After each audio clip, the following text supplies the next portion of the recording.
Police station વિસ્તારના ગાડી વાંકડા ગામે એક હત્યાનો બનાવ જે છે એ બનેલ છે.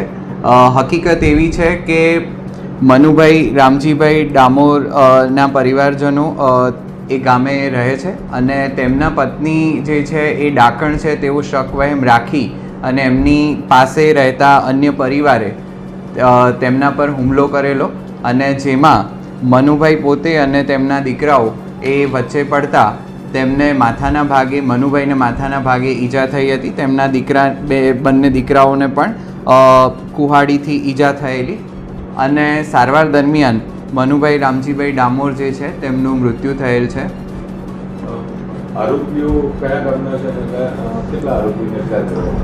આરોપીઓ કુલ 12 આરોપી છે અને આરોપીઓ પણ ગાડી વાંકડા ગામના જ છે અને એ પૈકીના 8 પુરુષ અને 4 મહિલા આરોપીઓ છે. તે બાબતે હાલ તપાસ ચાલુમાં છે અને તમામ આરોપીઓને તાત્કાલિક ગણતરીના કલાકોમાં ચિઠોડા પોલીસ અને એલસીબીની ટીમે સંયુક્ત રીતે પકડી પાડેલ હતા.